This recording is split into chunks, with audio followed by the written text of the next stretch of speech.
Hola, buenos días, profesor. En este video vamos a analizar y a responder a algunas preguntas sobre el capítulo 2 titulado Las raíces urbanas de las crisis capitalistas del libro Ciudades Rebeldes de David Harvey. Harvey es un geógrafo y teórico social británico que ha dedicado gran parte de su obra a analizar el funcionamiento del capitalismo y sus beneficios sobre las ciudades y la sociedad. En este capítulo, Harvey nos muestra cómo las ciudades han sido escenarios clave para la acumulación y la crisis del capitalismo, así como para las luchas sociales que se generan en ellas. Pero antes de entrar en el tema necesitamos entender qué es el capitalismo y qué es la urbanización. El capitalismo es un sistema económico y social basado en la propiedad privada de los medios de producción, el mercado como forma de distribución de los bienes y servicios y la búsqueda del beneficio como fin último de la actividad económica. El capitalismo se caracteriza por una dinámica de crecimiento constante que requiere una expansión continua de la producción y el consumo. La urbanización es el proceso por el cual las poblaciones se concentran en las ciudades, que se convierten en los principales centros de actividad económica, política y cultural. La urbanización está estrechamente relacionada con el capitalismo, ya que las ciudades ofrecen condiciones necesarias para el desarrollo de la industria, el comercio, la innovación y la cultura. ¿Cómo se relaciona el capitalismo y la urbanización? Bueno, pues Harvey nos propone ver la urbanización como una solución y un problema a la vez para el capital. Por un lado, la urbanización es una solución, porque permite al capitalismo invertir el excedente de capital que produce en la construcción de infraestructuras, viviendas o servicios, que a su vez generan nuevas demandas y oportunidades de negocio.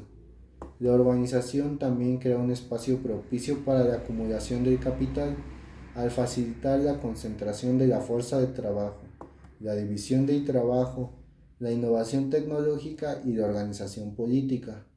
Por otro lado, la urbanización es un problema, porque crea contradicciones y tensiones que pueden desembocar en crisis económicas, sociales y ambientales. La urbanización implica una transformación del espacio natural en espacio artificial, lo que conlleva una degradación ecológica y una dependencia de recursos externos. La urbanización también implica una desigualdad social y espacial, ya que el capital se apropia de los beneficios de la urbanización, mientras que los costes recaen sobre los sectores más vulnerables.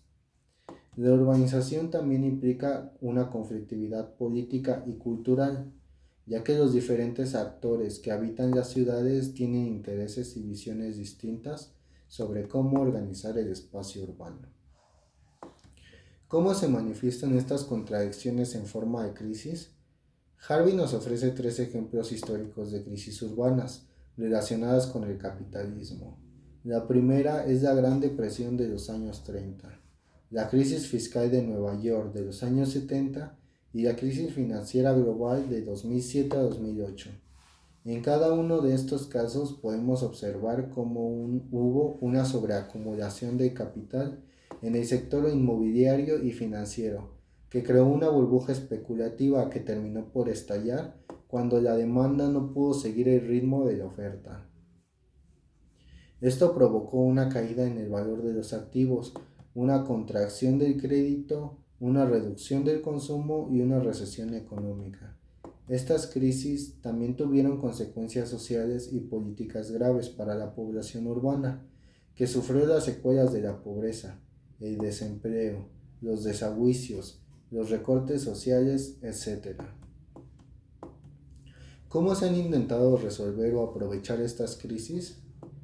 Aquí Harvey compara las diferentes formas en que los gobiernos y las élites han respondido a las crisis urbanas. En algunos casos se han implementado políticas públicas para estimular la economía y proteger a los sectores más vulnerables. Un ejemplo es el New Deal de Roosevelt en los años 30, que consistió en un programa masivo de inversión pública e infraestructuras, vivienda social, educación y salud, que creó empleo y mejoró las condiciones de vida de millones de personas. Otro ejemplo es el Estado del Bienestar Europeo, después de la Segunda Guerra Mundial, que estableció un sistema de seguridad social, servicios públicos y derechos laborales que garantizan un nivel mínimo de bienestar para la ciudadanía. En otros casos, se han impuesto políticas neoliberales para favorecer los intereses del capital y reducir el papel del Estado. Un ejemplo es el rescate bancario que se llevó a cabo después de la crisis financiera de 2007 a 2008, que consistió en inyectar dinero público a los bancos que habían provocado la crisis, sin exigirles ninguna contrapartida ni responsabilidad. Otro ejemplo es la austeridad fiscal que se ha aplicado en muchos países desde entonces, que consiste en recortar el gasto público en servicios sociales, educación, salud, etc., para reducir el déficit público y pagar la deuda. ¿Cómo se han resistido a estas crisis y a sus efectos? Harvey nos destaca el papel de los movimientos sociales que se han opuesto a las consecuencias de las crisis urbanas y han reclamado el derecho a la ciudad. El derecho a la ciudad es un concepto que Harvey toma del sociólogo francés Henri Lefebvre y que implica la participación activa de los ciudadanos en la gestión y el diseño de sus entornos urbanos. El derecho a la ciudad es más que el acceso individual a los recursos urbanos, sino que supone el control colectivo sobre el proceso de urbanización y la transformación de las ciudades en espacios democráticos, justos y sostenibles. Harvey nos muestra cómo en diferentes momentos y lugares han surgido formas de organización y protesta colectiva que han cuestionado el orden urbano capitalista y que han propuesto alternativas desde abajo.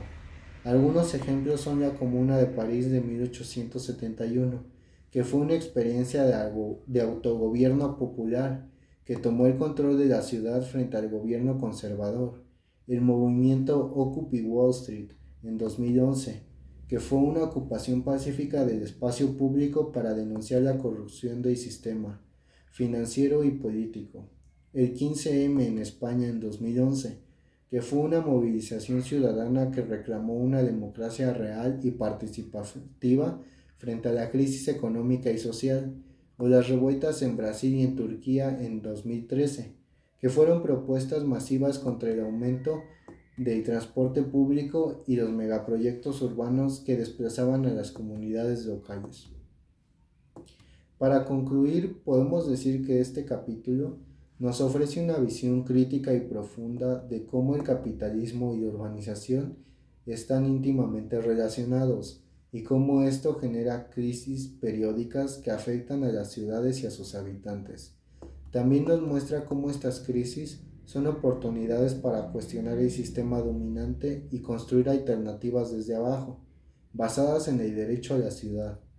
Este capítulo nos invita a reflexionar sobre nuestro papel como ciudadanos y ciudadanas en la transformación de las ciudades y sobre la necesidad de una revolución urbana que ponga fin al capitalismo. Por su atención, muchas gracias.